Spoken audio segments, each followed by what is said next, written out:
1979 সালে ইরানে এক বিপ্লব হয়, আর তখনই ইরান থেকে পলায়ন করে দীর্ঘদিনের শাসক রেজা শাহ পেহলভি। এখন ওই রেজা শাহ পুত্র আবার ইরানে ফেরার পাঁয়তারা করছে। ৪৫ বছর পর সেই ভয়ঙ্কর শাসক ইরানে ফেরার জন্য চেষ্টা করছে। ফেরার আগে কি করতেছে? গোলযোগ তৈরি করছে, দাঙ্গা তৈরি করছে। আর শেখ হাসিনাও ফেরার আগে বাংলাদেশে একটি গোলযোগ তৈরি করবে, দাঙ্গা তৈরি করবে।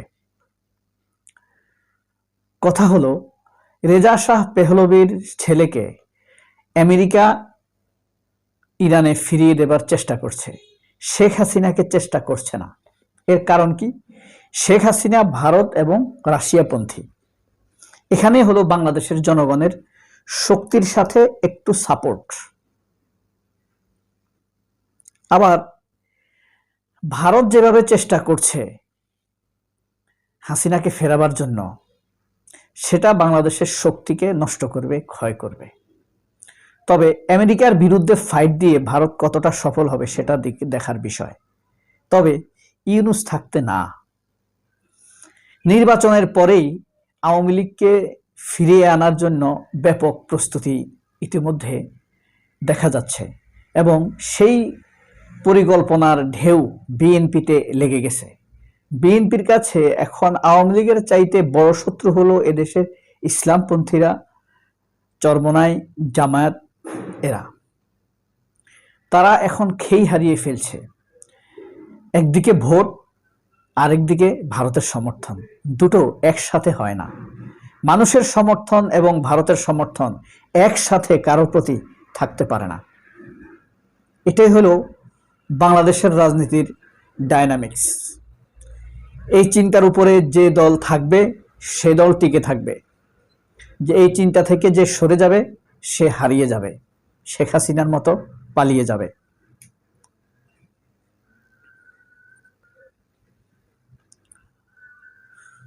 তবে ডক্টর ইউনূস যথাসাধ্য চেষ্টা করবে সেই পথ রুদ্ধ করে দিতে। ইতিমধ্যে সেই পথের অনেকটা রুদ্ধ করে দেয়া হয়েছে। এখন রেজা শাহ পেহলভির ছেলে আসার চেষ্টা করছে। তখন হয়তো সজীব ওয়াজেদ জয়ের মতো একটা অর্ধ উন্মাদ এদেশকে শাসন করবে। তখন ঠিকই এদেশের সাংবাদিকরা তখন তার জয়গান গাওয়া শুরু করবে। তারেক রহমান বা বিএনপির প্রতি এই জয়গান থাকবে না। মিডিয়া এখন যতটুকু বিএনপিকে সাপোর্ট দিচ্ছে সেটা হলো নিজেদের টেকার জন্য এবং আওয়ামী লীগকে ফিরিয়ে আনার জন্য। কিছুদিন গতকালকে একটি ভিডিও ভাইরাল হয়েছে একজন হিন্দু নারীর। তিনি বলছেন, আমরা আওয়ামী লীগে করি, বিএনপি থাকলে একসময় আওয়ামী লীগ আসবে, এ কারণে আমরা বিএনপিকেই ভোট দিব। এই কথার ভেতরে দীর্ঘ সংঘাত লুকিয়ে আছে, অনেক বড় ন্যারেটিভ লুকিয়ে আছে। আর বিএনপি যেটা চায়, বিএনপি আদর্শিক লড়াইয়ে ওয়েলফেয়ার ফাইট দিয়ে, সততার ফাইটে জামায়াতের সাথে পারবে না।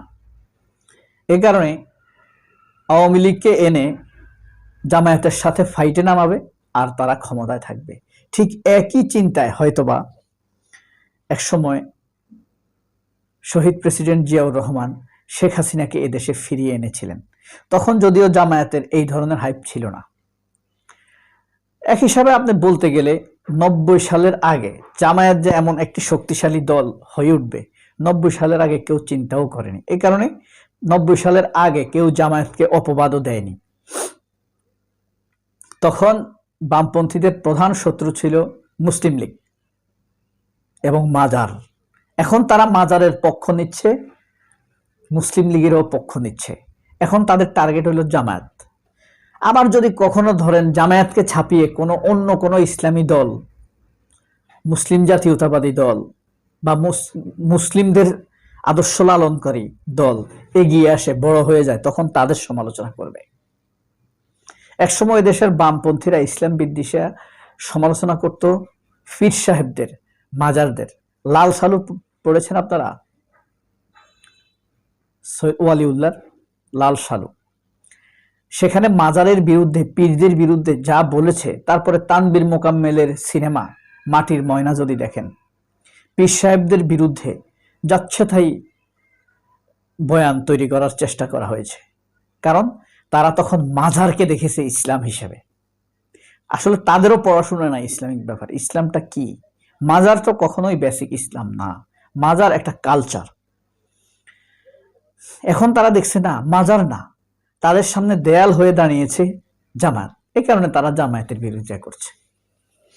ধরেন 13-14 সালের দিকে মাথা ছাড়া দিয়ে উঠেছে হেফাজত, এ কারণে তখন হেফাজতকে নিয়ে লাগছে তারা। এখন সব কিছু সামাল দেখুন, এখন এই যে ওসমান হাদির বিচারকে আড়াল করার জন্য তানবীরের ইস্যুটাকে সামনে আনলো ডিজিএফআই, এটা কিন্তু ডিজিএফআই করাইছে। তারপরে তাহসান, শয়তান, বাংলাদেশের শয়তান শিল্পী তাহসান, তার পারিবারিক দাম্পত্যের বিষয়টি সামনে আনছে। এগুলা সব ডিজিএফআই এর কাজ। এর আগে অপু বিশ্বাস, শাকিব খান কোনো সমস্যা হলে তাদেরকে আলোচনায় নিয়ে আসতো, মানুষ ওইটা নিয়ে ব্যস্ত হয়ে যেত। ধরেন বিএনপির কাউকে গুম করে ফেলছে, তখন শাকিব খানকে দিয়ে একটা মন্তব্য করাতো, অপু বিশ্বাসকে দিয়ে শাকিব খানকে নিয়ে, মানুষ সেটা নিয়ে ব্যস্ত হয়ে যেত। এখন আর সেটা খায় না। অপু বিশ্বাস টিশ্বাস এখন তো হইলো ফার্স্ট ক্লাস এলিট প্রস্টিটিউট বলতে পারে না, বা সিজনাল প্রস্টিটিউট বলতে পারেন, ভ্যালুয়েবল প্রস্টিটিউট বলতে পারেন, হ্যাঁ, এলিট ক্লাসের প্রস্টিটিউট বলতে পারেন এদেরকে। এখন সেগুলো মানুষ নিচ্ছে না। এখন নীলা ইসরাফিলি খায় না, তাজনুবাই খায় না, তাজনুবা জেরিনি খায় না মানুষ পলিটিক্স নিয়ে এখন এটাও বুঝে ফেলছে, যত অঘটন ঘটায় এগুলা সব কিছুর পিছনে ওয়াকারের ডিরেক্ট ইনডিরেক্ট হাত রয়েছে। এই যে তামিম ইকবাল দেখেন, তামিম ক্রিকেটারদের স্বার্থে, সম্মানের স্বার্থে বাংলাদেশ খেলা প্রচার করবে না এবং খেলবে না বলে জানিয়েছে। কারণ তারা অপমান করেছে, মুস্তাফিজ নাকি নিরাপত্তার জন্য হুমকি হতে পারে। এখন বিসিবি ঠিকই বিকল্প প্রস্তাব দিছে, হয় ভারতের মাটিতে আর নইলে কিছু ম্যাচ শ্রীলঙ্কাতে হতে পারে। প্রথমে কৌশলে তারা দেখবে ভারতেই খেলানো যায় কিনা, সেটা না হলে তারা শ্রীলঙ্কাতে প্রস্তাব দিবে। এই প্রস্তাবটি ভালো। মাঝে মাঝে মেরুদণ্ড, বাংলাদেশের শাসকদের মেরুদণ্ড ভারতের প্রতি সব সময় নত জানো। কেউ বাংলাদেশের সম্মানের কথা, মানুষের সম্মানের কথা, এই দেশকে রাষ্ট্র হয়ে ওঠার জন্য যে লড়াই, মনস্তাত্ত্বিক লড়াই, কোনো শাসক তা গ্রহণ করেনি। একমাত্র কিছুটা সেই ঝলক দেখা গেছে ডক্টর ইউনূসের মধ্যে, এবং অতীতে আমরা যা শুনেছি সেটা শহীদ প্রেসিডেন্ট জিয়াউর রহমানের মধ্যে ছিল, খালেদা জিয়ার মধ্যেও নাকি সেটা ছিল, মানুষের মর্যাদাকে রক্ষার লড়াইয়ে, দেশের স্বার্থে। অথচ এই জিনিসটা তানভীরই বুঝে নাই, তামিম ইকবালই বুঝে নাই। আবার কিছু টাউট ক্রিকেটার তামিম ইকবালের পক্ষে বিসিবির সম্মানজনক সিদ্ধান্তের বিপক্ষে সংবাদ সম্মেলন করেছে।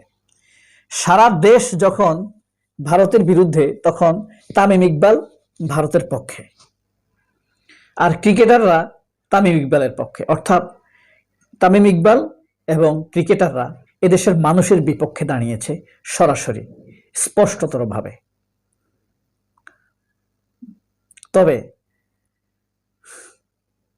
হাসিনা যে ফিরে আসবে সেই পথ ইউনূস কিন্তু প্রায় বন্ধ করে দিয়েছেন। আরো ভালো হতো যদি জুলাই যোদ্ধাদের দায় মুক্তির অধ্যাদেশ আগেই জারি করা হতো।